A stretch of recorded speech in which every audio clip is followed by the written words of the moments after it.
ಎಲ್ರಿಗೂ ನಮಸ್ಕಾರ. ಎಲ್ಲರೂ ಹೇಗಿದ್ದೀರಾ? ಎಲ್ಲರೂ ರಾಯರ ಕೃಪೆಯಿಂದ ಚೆನ್ನಾಗಿದ್ದೀರಾ ಅಂತ ನಾನು ಭಾವಿಸ್ತೀನಿ. ರಾಯರು ನಿಮ್ಮೆಲ್ರಿಗೂ ಸುಖ, ಶಾಂತಿ, ನೆಮ್ಮದಿ, ಆಯುಸ್ಸು, ಆರೋಗ್ಯ, ಭಾಗ್ಯ ಕೊಟ್ಟು ಕಾಪಾಡಲಿ ಅಂತ ನಾನು ಕೇಳ್ಕೊತೀನಿ. ನನಗೆ ಇನ್ನೂ ಒಬ್ಬರು ಕೇಳಿದ್ರಿ, ಈ ಮುಡಿಪು ಕಟ್ತೀವಲ್ಲ, ಆ ಮುಡಿಪು ಕಟ್ಟೋದು 5 ದಿನ ಮುಗಿಯುತ್ತೆ. ಅಂದರೆ ಶನಿವಾರ, ಭಾನುವಾರ, ಸೋಮವಾರ, ಮಂಗಳವಾರ, ಬುಧವಾರಕ್ಕೆ 5 ದಿವಸ ಮುಗಿಯುತ್ತೆ. ನಂತರನೇ ತೊಗೊಂಡೋಗಿ ಹಾಕ್ಬೇಕಾ, ಇಲ್ಲಾಂದರೆ ನಾವು ರಾಯರ ಮಠಕ್ಕೆ ಯಾವಾಗಾದರೂ ಹೋಗ್ತೀವಲ್ಲ ಆವಾಗ ತೊಗೊಂಡೋಗಿ ಹಾಕ್ಬೇಕಂತ ನೀವು ಕೇಳಿದ್ರಿ. ನೀವು ಕೇಳಿದ್ದು ಒಳ್ಳೆಯದಾಯಿತು. ಏಕೆಂತಂದರೆ ನೀವು ಬುಧವಾರ 5 ದಿವಸಕ್ಕೆ ತೆಗಿತೀರಾ ಅಂತಂದರೆ, ಇನ್ನು ಗುರುವಾರ ದಿವಸ ನೀವು ಹೇಗೂ ರಾಯರ ಪೂಜೆ ಮಾಡ್ತೀರಲ್ಲ, ಗುರುವಾರ ರಾಯರ ಮಠಕ್ಕೆ ಹೋಗ್ತಿರಲ್ಲ, ಆವಾಗಲೇ ತೊಗೊಂಡೋಗಿ ಹಾಕ್ಬಿಡಿ. ಏಕೆ ಅಂತಂದರೆ ಅದು ಅಲ್ಲಿಡೋದು ಇಲ್ಲಿಡೋದು ಮತ್ತು ಮರ್ತು ಬಿಡೋದು ಈ ಥರ ಎಲ್ಲ ಆಗುತ್ತೆ. ಹಂಗಾಗಿ ಅವತ್ತು ಒಂದು ದಿವಸ ಲಾಸ್ಟ್ನೇ ದಿವಸ ನೀವು ಕಂಪಲ್ಸರಿ ಹೋಗಲೇಬೇಕು ಅಂತ ಹೇಳಿದ್ದೀನಿ ನಾನು. ಏಕೆ ಅಂತಂದರೆ ಗುರುವಾರನೇ ಬಂದಿದೆ. ನೀವು ಬುಧವಾರ ನೀವು ತೆಗಿತೀರಾ ಅಂತಂದರೆ ಬುಧವಾರ ಪೂಜೆನೆಲ್ಲ ಮುಗಿಸಿ ನೀವು ತಿರ್ಗಾ ಗುರುವಾರ ಪೂಜೆ ಮಾಡ್ತೀರಲ್ಲ, ಗುರುವಾರ ಪೂಜೆ ಮಾಡಬೇಕಾದ್ರೆ ಅದನ್ನು ನೀವು ತೊಗೊಂಡೋಗ್ಬಿಟ್ಟು ರಾಯರ ಮಠಕ್ಕೆದಲ್ಲಿ ಉಂಡಿನಲ್ಲಿ ಹಾಕಿ ಅದನ್ನು ನಿಮ್ಮ ಕೋರಿಕೆ 100ಕ್ಕೆ 100 ಭಾಗದಷ್ಟು ರಾಯರು ಈಡೇರಿಸ್ತಾರೆ.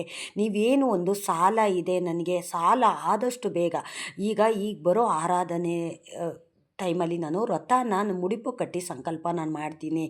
ಇನ್ನು ಬರೋ ಆರಾಧನೆ ಟೈಮ್ ಅಷ್ಟೊತ್ತಿಗೆ ನನ್ನ ಕಷ್ಟ ಇದೆಲ್ಲ ಮುಗಿಬೇಕು ಮತ್ತು ನನ್ನ ಸಾಲ ತೀರಬೇಕು ಅಂತ ನೀವು ಕೇಳ್ಕೊಂಡಿದ್ದೀರಾ. ಖಂಡಿತ ರಾಯರು ನಿಮ್ಮ ಸಾಲ ತೀರೋ ಹಾಗೆ ದಾರಿ ತೋರಿಸ್ತಾರೆ. ನಿಮಗೇನಾದರೂ ಒಂದು ಅನುಗ್ರಹ ಮಾಡೇ ಮಾಡ್ತಾರೆ. ಆದಷ್ಟು ನೀವು ರಾಯರ ಮೇಲೆ ನಂಬಿಕೆ ಇಟ್ಟು ನೀವು ಒಂದು ಕೆಲಸ ಅನ್ನೋದನ್ನು ನೀವು ಮಾಡ್ತಾ ಹೋಗಿ. ರಾಯರೇ ದಾರಿ ತೋರಿಸ್ತಾರೆ. ನೀವೇನು ದಾರಿ ಹುಡ್ಕೋದೇ ಬೇಡ, ನೀವು ಪ್ರಯತ್ನ ಪಡಿ ಸಾಕು. ಆದರೆ ರಾಯರೇ ದಾರಿ ಅನ್ನೋದನ್ನು ತೋರಿಸ್ತಾರೆ. ಆದರೆ ನಂಬಿಕೆ ಇರಬೇಕು, ರಾಯರ ಮೇಲೆ ಬಲವಾಗಿ ನಾವು ನಂಬಬೇಕು ನಾವು. ಮತ್ತು ರಾಯರು ಆರಾಧನೆ ಟೈಮ್ ಅಂತದ್ರಲ್ಲಿ ಏನಕ್ಕೆ ನೀವು ಅನ್ನದಾನಕ್ಕೆ ಏನಾದರೂ ಸ್ವಲ್ಪ ಕೊಡಿ ಅಂತ ನಾನು ಹೇಳಿದೆ ಅಂತಂದರೆ, ನಿಮಗೆ ಸಾಧ್ಯವಾದಷ್ಟು ಏನು ಸಾಧ್ಯ ಆಗುತ್ತೋ, ಒಂದು 2 kg ಬೆಲ್ಲ ಇಲ್ಲ ಒಂದು 5 kg ಅಕ್ಕಿ ಇಷ್ಟಾದರೂ ತೊಗೊಂಡೋಗಿ ಕೊಡಿ. ನಿಮಗೆ ಎಷ್ಟು ಸಾಧ್ಯನೋ ಅಷ್ಟು ಇಷ್ಟು ಅಂತನೇನಿಲ್ಲ. ನಿಮಗೆ 100 ರೂಪಾಯಿ ಕಾಣಿಕೆ ಕೊಡೋಕ್ಕಾಗುತ್ತೋ 100 ರೂಪಾಯಿನೇ ಕೊಡಿ. ಈಗ ನಿಮ್ಗೆ ಅಕ್ಕಿ ಬೆಲ್ಲ ತೊಗೊಂಡೋಗಿ ಕೊಡೋಕ್ಕಾಗಿಲ್ಲ ಅಂದರೆ 100 ರೂಪಾಯಿ ಕಾಣಿಕೆ ತೊಗೊಂಡೋಗಿ ಕೊಡಿ. ನೋಡಿ, ಎಲ್ಲ ರಾಯರು ಇಚ್ಛೆ ಆಗಿರುತ್ತೆ. ನೀವೇನು ಒಂದು ಕಾಣಿಕೆ ಅಂತ ಕೊಡ್ತೀರಲ್ಲ, ಅದು ಅನ್ನದಾನಕ್ಕೆ ಉಪಯೋಗಿಸ್ಕೊತಾರೆ ರಾಯರು.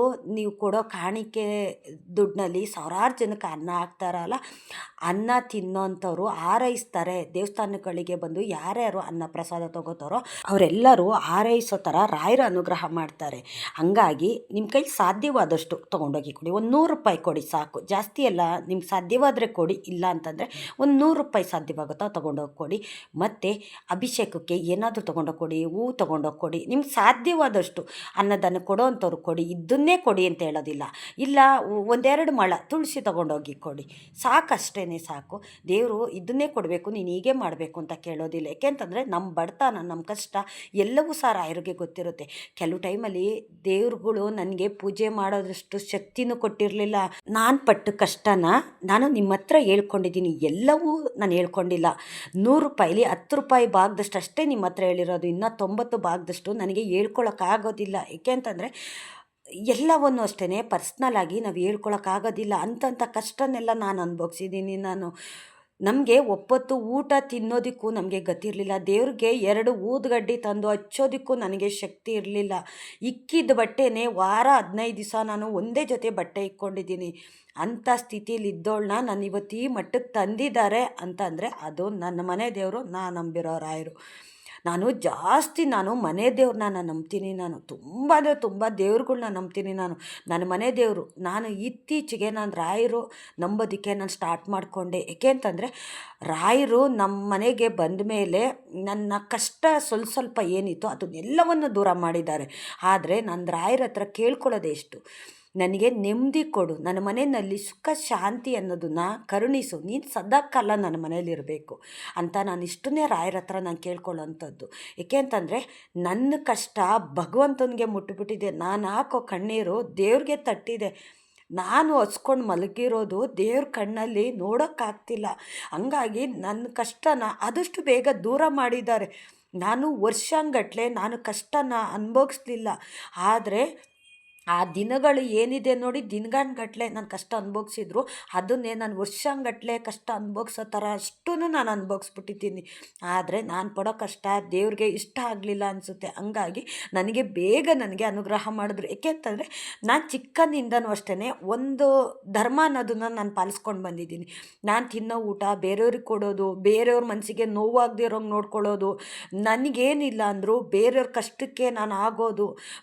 ನಾನು ಬಾಡಿಗೆ ಮನೇಲಿದ್ದರೂ ಬೇರೆಯವ್ರಿಗೆ ಇರೋದಕ್ಕೆ ಒಂದು ಗೂಡು ಕಟ್ಕೊಳ್ಳೋದಾಗಿರ್ಬೋದು, ಬೇರೆಯವ್ರ ಸಂಸಾರಕ್ಕೆ ಒಂದು ದಾರಿದೀಪ ಆಗಿರ್ಬೋದು, ಇದನ್ನು ನಾನು ಮಾಡಿರೋದ್ರಿಂದನೇ ಏನೋ ಗೊತ್ತಿಲ್ಲ, ಆದರೆ ದೇವರು ನನಗೆ ಬೇಗನೆ ಅನುಗ್ರಹ ಮಾಡಿದ್ದಾರೆ. ನೀವು ಅನ್ಕೋಬೋದು ಏನು ಯಾರು ಮಾಡಬಾರ್ದು ನೀವು ಮಾಡಿದ್ದೀರಾ ಅಂತ, ನನಗೆ ಗೊತ್ತಿಲ್ಲ. ಆದರೆ ನಾನು ಮಾಡಿರೋದು ಲಕ್ಷಗಟ್ಟಲೆ ಅಲ್ಲ, ಅದಕ್ಕಿಂತ ಮೀರಿದಷ್ಟು ನಾನು ಮಾಡಿದ್ದೀನಿ. ಆ ಲೆಕ್ಕ ಎಲ್ಲ ದೇವ್ರ ಹತ್ರ ಇತ್ತು ಅಂತ ಅನಿಸುತ್ತೆ. ಹಂಗಾಗಿ ನನಗೆ ಬೇಗ ಅನುಗ್ರಹ ಮಾಡಿದರು. ನೀವು ಸಾಲ ಅಂತ ಹೇಳ್ತೀರಲ್ಲ, ನೀವು ಸಾಲ ಅಂತ ನನ್ನ ಹತ್ರ ಹೇಳ್ಕೊಳ್ಳುವಾಗ ನನಗೆ ತುಂಬ ಭಯ ಆಗುತ್ತೆ. ಏಕೆ ಅಂತಂದರೆ ಸಾಲ ಅನ್ನೋದು ಸುಳಿಯಲ್ಲಿ ನಾನು ಸಹ ಸಿಕ್ಕಾಕೊಂಡಿದ್ದೀನಿ. ಲಕ್ಷಾಂತರ ರೂಪಾಯಿ ಸಾಲ ಮಾಡಿ ನಾನು ಸಹ ತೀರ್ಸೋಕ್ಕಾಗದೆ ಒದ್ದಾಡ್ಬಿಟ್ಟಿದ್ದೀನಿ. ಆ ಸಾಲನೆಲ್ಲ ತೀರ್ಸೋಕ್ಕೆ ಶಕ್ತಿ ಕೊಟ್ಟಿದ್ದೆ ಭಗವಂತ. ಏಕೆ ಅಂತಂದರೆ ನಾನೇನು ಒಂದು ಪ್ರಯತ್ನ ನಾನು ಮಾಡಬೇಕು ಅಂತ ಅಂದಾಗ ನಾನು ಸಾಲ ಮಾಡೋದಕ್ಕೂ ಹಿಂದೆ ಮುಂದೆ ನೋಟಿಲ್ಲ. ಏಕೆ ಅಂತಂದರೆ ಹಾಡ್ಕೊಳ್ಳೋ ಜನದೆದುರುಗಡೆ ನಾನು ಬಾಳಿ ಬದುಕಿ ತೋರಿಸ್ಬೇಕು. ದೇವರೇ ಈ ಸೂಚನೆ ಕೊಟ್ಟಿದ್ದಾರೆ, ನೀನು ಈಗ ಮಾಡು, ನಿನ್ನ ಜೊತೆ ನಾನು ಇರ್ತೀನಿ ಅಂತ ದೇವರೇ ನನಗೆ ಅನುಗ್ರಹ ಮಾಡಿರುವಾಗ ನಾನೇನಕ್ಕೆ ಹಿಂದೆ ಹೊಡಿಬೇಕು. ಒಂದು ಸೈಡ್ ತೊಗೊಳೋದ್ರಲ್ಲಾಗಿರ್ಬೋದು, ಮನೆಗಳು ಕಟ್ಟೋದ್ರಲ್ಲಾಗಿರ್ಬೋದು, ಮಕ್ಕಳನ್ನ ಓದಿಸೋದ್ರಲ್ಲಾಗಿರ್ಬೋದು, ಪ್ರತಿ ಒಂದರಲ್ಲೂ ಅಷ್ಟೇ ಭಗವಂತ ನನ್ನ ಜೊತೆಯಲ್ಲಿದ್ದಾನೆ. ನಾನು ಇಷ್ಟು ಬೇಗ ನನ್ನ ಕಷ್ಟ ದೂರ ಮಾಡಿಕೊಂಡು ನನ್ನ ಮೇಲೆ ಬಂದಿದ್ದೀನಿ ಅಂದರೆ ಭಗವಂತನೇ ಕಾರಣ.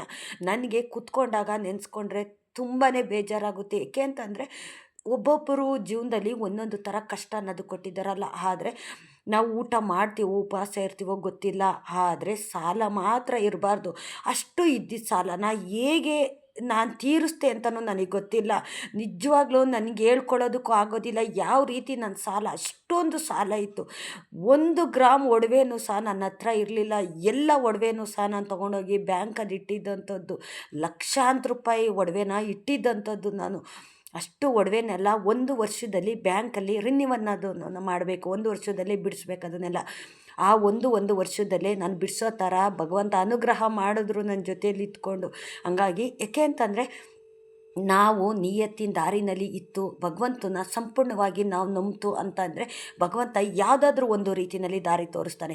ನನಗೆ ಜನದ ಮುಖಾಂತರನೇ ನನಗೆ ದಾರಿ ತೋರಿಸಿದಂಥದ್ದು.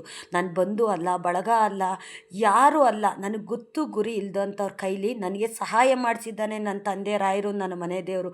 ಹಂಗಾಗಿ ನಾನು ಜಾಸ್ತಿ ನಿಮಗೆ ಒತ್ತಿ ವೀಡಿಯೋದಲ್ಲಿ ಹೇಳೋವಂಥದ್ದು, ದೇವ್ರುಗಳ್ನ ಮಾತ್ರ ನೀವು ಬಿಡಬೇಡಿ. ನೀವು ಜನನ ಬಿಟ್ಟರೂ ಪರವಾಗಿಲ್ಲ, ದೇವ್ರನ್ನ ಮಾತ್ರ ಬಿಡಬೇಡಿ, ಮನೆ ದೇವ್ರನ್ನ ಬಿಡಬೇಡಿ, ವಿಘ್ನೇಶ್ವರನ ಪೂಜೆ ಮಾಡೋದನ್ನು ಬಿಡಬೇಡಿ, ರಾಯರನ್ನಂತೂ ಬಿಡಲೇಬೇಡಿ. ರಾಯರನ್ನ ಬಿಟ್ವಿ ನಾವೆಲ್ಲ ಕೆಟ್ವಿ ನಾವು. ಏಕೆ ಅಂತಂದರೆ ರಾಯರು ಬಂದ ಮೇಲೆ ನನಗೇನು ಕಷ್ಟಗಳಿತ್ತು ಇಲ್ಲ ಅಂತ ಅಲ್ಲ. ಏಕೆಂತಂದರೆ ನಮ್ಮ ಮನೆ ದೇವ್ರುಗಳು ನಮ್ಮದೇ, ಎಲ್ಲವನ್ನು ಮಾಡಿದ್ರು, ಎಲ್ಲವನ್ನು ಕೊಟ್ಟರು. ಆದರೆ ಸಾಲದ ಸುಳಿಗೆ ನಾನು ಸಿಕ್ಕಾಕೊಂಡ್ಬಿಟ್ಟಿದ್ದೆ. ಸಾಲ ಹೇಗಿತ್ತು ಅಂತಂದರೆ ಅಷ್ಟೊಂದು ಒಡವೆಗಳು ತೊಗೊಂಡೋಗಿ ಅಡ ಇಟ್ಬಿಟ್ಟಿದ್ದೀವಿ. ಮಕ್ಕಳನ್ನ ವರ್ಷಕ್ಕೆ ಲಕ್ಷಾಂತರ ರೂಪಾಯಿ ಖರ್ಚು ಮಾಡಿ ಮಕ್ಕಳನ್ನ ಓದಿಸ್ಬೇಕು. ಹೇಗಪ್ಪ ಇದೆಲ್ಲ ಸಾಧ್ಯ? ಇವಾಗಿನ ಜೀವನದಲ್ಲಿ ಮನೇಲಿರೋಷ್ಟು ಜನ ದುಡಿದ್ರೂ ನಮಗೆ ಸಮಸ್ಯೆ ಅನ್ನೋದು ದೂರ ಮಾಡೋಕ್ಕಾಗೋದಿಲ್ಲ. ಏಕೆ ಅಂತಂದರೆ ಬರೋದ್ರಲ್ಲೇ ಬಡ್ಡಿ ಕಟ್ಟೋದಾ, ಇಲ್ಲ ಮಕ್ಕಳನ್ನ ಓದಿಸೋದಾ, ಜೀವನ ಮಾಡೋದಾ ಅನ್ನೋಂತನೇ ಇತ್ತು. ಆದರೆ ನನಗೆ ಸಾಲ ತೀರ್ಸೋಕ್ಕಾಗ್ತಿರ್ಲಿಲ್ಲ. ಆದರೆ ನಾನು ರಾಯರು ಪಾದ ಹಿಡಿದು ರಾಯರು ನಮ್ಮ ಮನೆಗೆ ಬಂದ ಮೇಲೆ ಅದೇಗೆ ಸಾಲ ಎಲ್ಲ ತೀರ್ತೋ, ಅದು ಹೇಗೆ ಒಡವೆಗಳೆಲ್ಲ ಬ್ಯಾಂಕಿಂದ ನನ್ನ ಮನೆಗೆ ಬಂದವೋ, ನನಗಂತೂ ಇದೆಲ್ಲ ವಿಚಿತ್ರ ಅನಿಸುತ್ತೆ. ಕೆಲವು ವರ್ಷಗಳಲ್ಲೇ ಇದೆಲ್ಲ ಮುಗ್ದೋಗಿದ್ದಂಥದ್ದು. ಸಾಲ ಅನ್ನೋದು ಸುಲಕ್ಕೆ ಸಮ. ಏಕೆಂತಂದರೆ ನಾನು ಅದಕ್ಕೆ ಹೇಳೋದು, ಸುಮಾರು ವೀಡಿಯೋದಲ್ಲಿ ಹೇಳ್ತೀನಿ, ಸಾಲ ಮಾಡೋದಕ್ಕೆ ಮುಂಚೆ 100 ಸತಿ ಯೋಚನೆ ಮಾಡಿ ತೀರಿಸೋಂಥ ಕೆಪಾಸಿಟಿ ಇದ್ರೆ ಮಾತ್ರ ನಾವು ಸಾಲ ಮಾಡಬೇಕು. ಹೌದು, ಮಕ್ಕಳು ಒಂದು ವಿದ್ಯಾಭ್ಯಾಸಕ್ಕಾಗಿರ್ಬೋದು, ಇಲ್ಲ ಏನೋ ಒಂದು ನಮ್ಮ ಆಸೆ ಅನ್ನೋದು ಇರುತ್ತೆ. ಒಂದು ಸೈಟ್ ತೊಗೋಬೇಕು, ಮನೆ ಕಟ್ಟಬೇಕು, ಇಲ್ಲ ಬೇರೆಯವ್ರಿಗೆ ಈಸ್ಕೊಡೋ ಸಾಲ ಆಗಿರ್ಬೋದು. ನೀವು ನಿಮ್ಮ ಜೀವನಕ್ಕೆ ಅಂತ ನೀವೇನು ಬೇಕಾದರೂ ಮಾಡ್ಕೊಳ್ಳಿ. ಸೈಟ್ ತೊಗೋತೀರಾ, ಮನೆ ಕಟ್ತೀರಾ, ಮಕ್ಳಿಗೆ ಒಂದು ಒಳ್ಳೆ ಎಜುಕೇಷನ್ ಕೊಡಿಸ್ತೀರಾ, ಇಲ್ಲ ಒಂದು ಒಡವೆ ವಸ್ತ್ರ ಮಾಡಿಸ್ಕೋತೀರಾ, ಅದೆಲ್ಲ ನಿಮಗೆ ಅಂತ ನೀವು ಮಾಡ್ಕೊಳ್ಳೋವಂಥದ್ದು. ಆದರೆ ಬೇರೆಯವ್ರು ನಂಬಿ ನೀವು ಸಾಲ ಕೊಡ್ತೀರಲ್ಲ, ಅದು ತಪ್ಪದು. ಯಾರನ್ನೂ ನಂಬೋ ಆಗಿಲ್ಲ. ನೀವು ದೇವ್ರನ್ನ ನಂಬ್ತೀರಾ ನೋಡಿ, ನಿಮ್ಮ ಹತ್ರ ದುಡ್ಡಿಲ್ಲ ಅಂದರೂ ಪರವಾಗಿಲ್ಲ, ದೇವಸ್ಥಾನಕ್ಕೆ ಏನಾದರೂ ಒಂದು ಮೂಟೆ ಅಕ್ಕಿನೋ ಒಂದು 5 kg ಬೆಲ್ಲನೋ ತೊಗೊಂಡೋಗಿ ಕೊಡಿ, ಸಾಲ ಮಾಡಿ ಕೊಡಿ, ತೊಂದರೆ ಇಲ್ಲ. ಆದರೆ ಅದಕ್ಕೆ ದುಪ್ಪಟ್ಟಷ್ಟು ಭಗವಂತ ಕೊಡ್ತಾನೆ. ಇದು ನಾನು ಹೆಮ್ಮೆಯಿಂದ ಹೇಳ್ಕೊತೀನಿ. ಸಾಲ ಮಾಡಿ ದೇವ್ರ ಪೂಜೆ ಮಾಡ್ತೀವ, ಅದಕ್ಕೆ ದುಪ್ಪಟ್ಟಷ್ಟು ಭಗವಂತ ಕೊಡ್ತಾನೆ. ಆದರೆ ನೀವು ಸಾಲನ ಯಾರಿಗೋಸ್ಕರ ಅಂತನೋ ಯಾರ ಥರೋ ಈಸ್ಕೊಡ್ತೀರಲ್ಲ, ಅದು ತಪ್ಪದು. ಏಕೆಂತಂದರೆ ದೇವ್ರುಗಳು ನಮಗೆ ಇದೆಲ್ಲ ಸೂಚನೆ ಕೊಡ್ತಾನೆ. ನೆನ್ಪು ಮಾಡ್ಕೊಳ್ಳೋ ಥರ ಯೋಚನೆ ಮಾಡು ಅಂತಲೂ ಹೇಳ್ತಾನೆ. ಕೊಟ್ಟು ನಿಷ್ಠೂರ ಆಗೋ ಬದಲು ಕೊಡದಿರೋ ನಿಷ್ಠೂರ ಆಗಬೇಕು ಅಂತಲೂ ಸಹ ಅನಿಸುತ್ತೆ. ಆದರೆ ಅವ್ರ ಕಷ್ಟ ನೋಡಿ ನಿಮಗೆ ಕೊಡಬೇಕು ಅಂತಲೂ ಅನಿಸುತ್ತೆ. ನೀವು ಕೊಡ್ತೀರಾ, ಮತ್ತು ನೀವೇ ಆ ಕಷ್ಟನೂ ಸಹ ಅನುಭವಿಸ್ತೀರ. ಇಲ್ಲ ನಿಮಗೆ ಅಂತ ಮಾಡ್ಕೊಂಡಿರ್ತೀರಾ, ಒಂದು ಸೈಟ್ ತೊಗೊಳ್ಳೋದು, ಮನೆ ಕಟ್ಟೋದು, ಒಂದು ಒಡವೆ ವಸ್ತ್ರ ಮಾಡಿಸ್ಕೊಳ್ಳೋದು, ಇಲ್ಲ ಮಕ್ಳಿಗೊಂದು ಎಜುಕೇಷನ್ ಕೊಡಿಸೋದು, ಇದಕ್ಕೆ ಸಾಲ ಮಾಡಿರ್ತೀರ. ಅದೇನು ವ್ಯರ್ಥ ಆಗೋದಿಲ್ಲ. ಯಾಕೆ ಅಂತಂದರೆ ಅದು ನಿಮ್ಮಲ್ಲಿರುತ್ತೆ. ನೀವು ಸಾಲ ಮಾಡಿ ಏನು ಖರ್ಚು ಮಾಡಿರೋದಿಲ್ಲ, ಏನೋ ಒಂದಕ್ಕೋಸ್ಕರ ನೀವು ಅಲ್ಲಿ ಹಾಕಿರ್ತೀರ ನೀವು. ಹಂಗಾಗಿ ಏನೂ ಆಗೋದಿಲ್ಲ. ಸಾಲ ತೀರ್ಸೋಕ್ಕೆ ಭಗವಂತ ಶಕ್ತಿ ಕೊಡ್ತಾನೆ. ದೇವರು ನಂಬಿ, ರಾಯರು ನಂಬಿ, ನೀವು ಆದಷ್ಟು ವರ್ಷದಲ್ಲಿ ನಿಮ್ಗೆ ಎಷ್ಟು ಸತಿ ಸಾಧ್ಯನೋ ಅಷ್ಟು ಸತಿ ಮನೆ ದೇವ್ರುಗಳ್ಗೆ ಹೋಗಿದ್ದು ಬನ್ನಿ ಅಂತಲೇ ನಾನು ಹೇಳೋವಂಥದ್ದು. ಏಕೆ ಅಂತಂದರೆ ಯಾವುದೇ ಕಾರಣಕ್ಕೂ ನಾವು ಮನೆ ದೇವ್ರನ್ನ ಬಿಡೋದಕ್ಕೆ ಹೋಗಬಾರ್ದು. ನಮ್ಮ ಕಷ್ಟ ನಷ್ಟ, ನಮ್ಮ ಜೀವನ ನಮ್ಗೆ ಒಳ್ಳೇದಾಗಬೇಕು ಕೆಟ್ಟದಾಗಬೇಕು ಅಂತಂದರೂ ಎಲ್ಲ ಮನೆ ದೇವ್ರ ಇಚ್ಛೆನೇ ಆಗಿರುತ್ತೆ. ಮನೆ ದೇವರು ಅನುಗ್ರಹ ಇಲ್ದಿರ ಬೇರೆ ದೇವ್ರುಗಳು ನಮಗೆ ಒಳ್ಳೇದು ಮಾಡೋದಕ್ಕೆ ಬರೋದಿಲ್ಲ. ರಾಯರು ಅಂತಲ್ಲ, ದೇವ್ರುಗಳು ಅಷ್ಟೇ. ಫಸ್ಟು ಮನೆ ದೇವರು ಅನುಗ್ರಹ ಮಾಡಬೇಕು, ದಾರಿ ಬಿಡಬೇಕು. ದಾರಿ ಬಿಟ್ರೇ ಬೇರೆ ದೇವ್ರುಗಳು ನಮ್ಮನೆ ಒಳಗೆ ಬರೋಕ್ಕೆ ಪ್ರವೇಶ ಮಾಡೋಕ್ಕಾಗೋದು. ಹಾಗಾಗಿ ಮನೆ ದೇವ್ರುಗಳು ಅನುಗ್ರಹ ಮಾಡಬೇಕು. ಹಂಗಾಗಿ ಮನೆ ದೇವ್ರುಗಳ್ನ ನಾವು ಎಷ್ಟು ಪೂಜೆ ಮಾಡ್ತೀವೋ, ಎಷ್ಟು ನಂಬುತ್ತೀವೋ, ದಿನದಲ್ಲಿ 2 ಟೈಮು ಪೂಜೆ ಮಾಡೋಕ್ಕಾಗಿಲ್ಲ ಅಂದರೂ ದಿನದಲ್ಲಿ 1 ಟೈಮ್ ಆದರೂ ಡೈಲಿ ನೀವು ಸ್ನಾನ ಮಾಡಿ ದೇವ್ರಿಗೆ 2 ದೀಪ ಹಚ್ಚಿ ಅಂತಲೇ ನಾನು ಹೇಳೋವಂಥದ್ದು. ನಾನು ಹಿಂದೆ ದೇವ್ರು ನಂಬ್ತಾ ಇರಲಿಲ್ಲ, ದೇವ್ರ ಪೂಜೆ ಮಾಡ್ತಾ ಇರಲಿಲ್ಲ. ಹಂಗಾಗಿ ನನಗೆ ಕಷ್ಟಗಳು ಅನ್ನೋದು ಜಾಸ್ತಿನೇ ಬರ್ತು. ಆದರೆ ಆ ಕಷ್ಟಗಳು ಅನ್ನೋದು ಏನಕ್ಕೆ ಬಂತು ಅಂತಂದರೆ, ನೀನು ದೇವ್ರು ನಂಬ್ತಾ ಇಲ್ಲ, ದೇವ್ರ ಪೂಜೆ ಮಾಡ್ತಾ ಇಲ್ಲ ಅಂತಲೇ ನನಗೆ ಈ ಕಷ್ಟಗಳು ಅನ್ನೋದನ್ನ ಭಗವಂತ ಕೊಟ್ಟ. ಆದರೆ ನನಗೆ ಯಾವ ಕಷ್ಟಗಳು ಜಾಸ್ತಿ ಆಯಿತೋ, ನಾನು ಯಾರಿಗೆ ಒಳ್ಳೇದು ಮಾಡಿದ್ನೋ ಅವರೆಲ್ಲ ನನಗೆ ಮೋಸ ಮಾಡಿದ್ರು, ನನಗೆ ಅನ್ಯಾಯ ಮಾಡಿದ್ರು.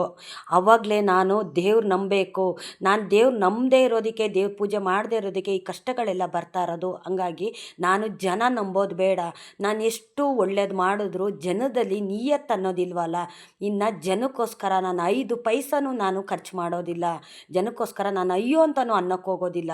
ಆದರೆ ಇನ್ಮೇಲೆ ದೇವ್ರ ಪಾದ ಹಿಡಿಬೇಕು, ದೇವ್ರ ಪೂಜೆ ಮಾಡಬೇಕು, ದೇವಸ್ಥಾನಗಳಿಗೆ ಹೋಗಬೇಕು ಅಂತಲೇ ಅವಾಗಿಂದ ದೇವ್ರ ಪೂಜೆ ಮಾಡೋದಕ್ಕೆ ನಾನು ಶುರು ಮಾಡಿಕೊಂಡೆ. ಎಷ್ಟು ಸತಿ ನಾನು ಮನೆ ದೇವ್ರಿಗೆ ಹೋಗ್ತೀನೋ, ಅದೆಷ್ಟು ದೇವಸ್ಥಾನಗಳ್ಗೆ ಹೋಗ್ತೀನೋ, ಅದೆಷ್ಟು ದೇವ್ರ ಜಪ ಮಾಡ್ತೀನೋ, ಆ ಭಗವಂತನಿಗೆ ಮುಟ್ಟಿನೇ ಏನೋ ಗೊತ್ತಿಲ್ಲ, ನನಗಾದಷ್ಟು ಬೇಗ ನನ್ನ ಕಷ್ಟಗಳು ಅನ್ನೋದನ್ನು ದೂರ ಮಾಡ್ದೆ. ಯಾವ ಥರ ಅಂತಂದರೆ, ಕೇವಲ ವರ್ಷಗಳಲ್ಲಿ ಅಷ್ಟು ಇದ್ದಿದ್ದ ಕಷ್ಟನೂ ನನಗೆ ಇಷ್ಟು ಕೊಟ್ಟಿದ್ದಾನೆ. ನಾನು ಹೇಳಿದ್ನಲ್ಲ, ಎಲ್ಲವನ್ನು ಬಿಡಿಸಿ ನನಗೆ ಹೇಳೋಕ್ಕಾಗೋದಿಲ್ಲ. ಬೆಂಗಳೂರಲ್ಲಿ ಸೈಡ್ ತೊಗೊಂಡು ಮನೆ ಕಟ್ಟೋದು, ಮಕ್ಕಳನ್ನ ಓದಿಸೋದು ಅಂತಂದರೆ ಎಷ್ಟು ವರ್ಷಗಳನ್ನೋದು ಶ್ರಮ ಪಡಬೇಕು. ಆದರೆ ನನಗೆ ಕಮ್ಮಿ ವರ್ಷಗಳಲ್ಲಿ ಇದನ್ನೆಲ್ಲ ಭಗವಂತ ನನಗೆ ಕೊಟ್ಟಿದ್ದಾರೆ.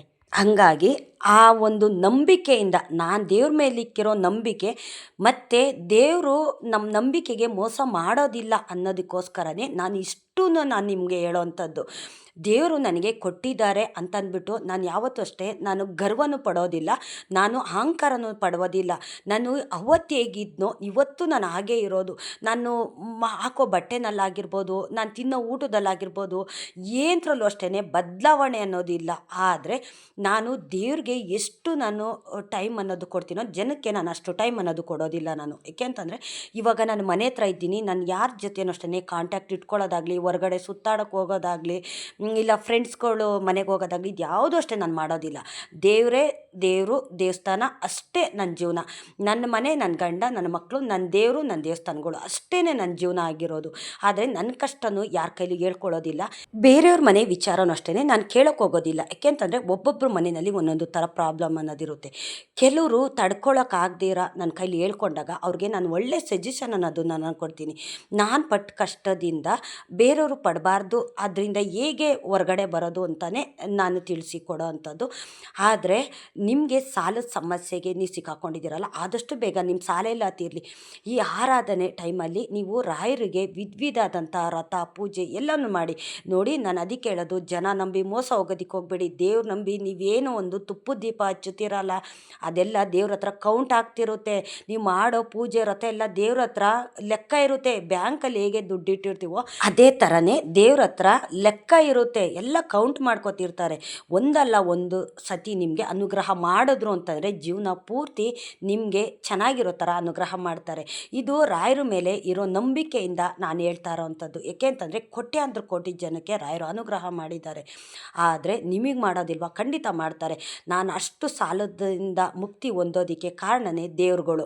ನಾನು ಏನೇನು ಕೇಳ್ತಾ ಹೋದ್ನೋ ಅದನ್ನೆಲ್ಲ ಭಗವಂತ ಕೊಟ್ಟ. ಏಕೆ ಅಂತಂದರೆ ನಾವು ಕಷ್ಟಪಡೋದು, ಕಣ್ಣೀರು ಹಾಕೋದು, ಉಪವಾಸ ಮಲಗೋದು, ನಾವು ಕೊರಗೋದು, ಚಿಂತೆ ಮಾಡೋದು ದೇವ್ರುಗಳಿಗೆ ಇಷ್ಟ ಆಗೋದಿಲ್ಲ. ಹಾಗಾಗಿ ದೇವ್ರುಗಳ್ನ ನಂಬಬೇಕು ಅಂತಂದರೆ ಸಂಪೂರ್ಣವಾಗಿ ನಂಬಿಡಬೇಕು. ನಮ್ಮ ಕಷ್ಟ ಸುಖ ಎಲ್ಲನೂ ರಾಯರ ಪಾದಕ್ಕೆ ಹಾಕಬೇಕು. ನನ್ನ ಹತ್ರ ಕಷ್ಟ ಬರೋದಿಲ್ಲ ಅಂತ ನಾನು ಹೇಳೋದಿಲ್ಲ, ಬರುತ್ತೆ ಕಷ್ಟ. ನಾನು ವೀಡಿಯೋದಲ್ಲೂ ನಿಮ್ಮ ಕೈಲೆಲ್ಲ ಹೇಳ್ಕೊತೀನಿ, ಜಾಸ್ತಿ ದಿನ ಕಷ್ಟ ಇರೋದಿಲ್ಲ. 3-4 ದಿವಸ, ಒಂದು ವಾರ ಆ ಕಷ್ಟ ಇರ್ಬೋದು, ಎಂಥ ಕಷ್ಟ ಬಂದ್ರೂ. ಆದರೆ ನನಗೆ ಲೈಫ್ ಲಾಂಗ್ ಕಷ್ಟ ಅನ್ನೋದು ನನ್ನ ಜೊತೆಲಿ ಇರೋದಿಲ್ಲ. ಯಾಕೆ ಅಂತಂದರೆ ನಾನು ಎಲ್ಲ ಕಷ್ಟನೂ ದೇವ್ರ ಮೇಲೆ ಹಾಕಿರ್ತೀನಿ. ನೀನೇ ಸರಿ ಮಾಡಬೇಕು, ಈ ಕಷ್ಟ ನೀನೇ ಕೊಟ್ಟಿದೆಯಾ ನನಗೆ, ನೀನೇ ಸರಿ ಮಾಡಬೇಕು. ನನಗೆ ಗೊತ್ತಿಲ್ಲ, ನಿನ್ನನ್ನು ನಾನು ನಂಬಿದ್ದೀನಿ. ನೀವೇ ಈ ಕಷ್ಟನೆಲ್ಲ ದೂರ ಮಾಡಬೇಕು, ನನ್ನ ಮನಸ್ಸಿಗೆ ಶಾಂತಿ ನೆಮ್ಮದಿ ಕೊಡಬೇಕು, ನೀನು ಕೊಟ್ಟಿರೋ ಕಷ್ಟನ ನೀನೇ ದೂರ ಮಾಡಬೇಕು ಅಂತ ನಾನು ರಾಯರ ಮುಂದೆಗಡೆ, ನನ್ನ ಮನೆ ದೇವ್ರ ಮುಂದೆಗಡೆ ಪಟ್ಟಿ ಹಿಡ್ದು ಕೂತು ಬಿಡ್ತೀನಿ. ಆ ಸಮಸ್ಯೆ ದೂರ ಆಗೋ ತನಕನೂ ನಾನು ದೇವ್ರ ಮನೆ ಬಿಟ್ಟು ಈಚೆಗಡೆ ನಾನು ಬರೋದೇ ಇಲ್ಲ. ಊಟ ನಿದ್ದೆ ಎಲ್ಲವನ್ನು ಬಿಡ್ತೀನಿ. ನನಗೇನೇ ಆದರೂ ಎಲ್ಲ ನಿಂದೇ ಹೊರೆ ಭಗವಂತ. ನಾನು ಕಷ್ಟನೂ ನೀನೇ ಕೊಟ್ಟಿದ್ಯಾ, ನನಗೆ ನೆಮ್ಮದಿನೂ ನೀನೇ ಕೊಡಬೇಕು ಅಂತ ನಾನು ಈ ಥರ ಪಟ್ಟಿ ಹಿಡ್ದು ಕೂತು ಬಿಡ್ತೀನಿ. ನಾನು ಕಣ್ಣೀರು ಬಿಟ್ಟರೆ ಬೇರೆ ಏನೂ ಸಹ ಬರೋದಿಲ್ಲ. ಆದರೆ ಆ ಸಮಸ್ಯೆನ ಎಷ್ಟು ಬೇಗ ದೂರ ಮಾಡ್ತಾರೆ ಅಂತಂದರೆ ನನಗೆ ಹೇಳ್ಕೊಳ್ಳೋದಕ್ಕೆ ಆಗೋದಿಲ್ಲ. ನಾನು ಸುಮಾರು ವಿಡಿಯೋದಲ್ಲಿ ಸಹ ಹೇಳ್ತೀನಿ. ನಾನು 2-3 ದಿವಸ ಅಷ್ಟೇ ನನಗೆ ಕಣ್ಣೀರು ಕಷ್ಟ ಅನ್ನೋದಿರೋದು, ಆದಷ್ಟು ಬೇಗ ದೂರ ಮಾಡ್ತಾರೆ ಅಂತ. ಯಾಕೆ ಅಂತಂದರೆ ನಾವು ದೇವರು ನಂಬಿದ್ರೆ ದೇವರು ನಮ್ಮನ್ನು ಕೈ ಬಿಡೋದಿಲ್ಲ ಅನ್ನೋದಕ್ಕೆ ಈ ಸೂಚನೆಗಳನ್ನೆಲ್ಲನೂ ಭಗವಂತ ಕೊಡ್ತಾನೆ. ನನ್ನ ಮಾತಿಂದ ಯಾರಿಗಾದ್ರೂ ಬೇಜಾರಾಗಿದ್ದರೆ ದಯವಿಟ್ಟು ಕ್ಷಮಿಸಿ. ಇಷ್ಟೊತ್ತು ನನ್ನ ವಿಡಿಯೋ ನೋಡಿದ್ದಕ್ಕಾಗಿ ತುಂಬ ಹೃದಯದ ಧನ್ಯವಾದಗಳು. ರಾಯರು ನಿಮ್ಮೆಲ್ರಿಗೂ ಸುಖ ಶಾಂತಿ ನೆಮ್ಮದಿ ಆಯುಸ್ಸು ಆರೋಗ್ಯ ಭಾಗ್ಯ ಕೊಟ್ಟು ಕಾಪಾಡಲಿ ಅಂತ ನಾನು ಕೇಳ್ಕೊತೀನಿ.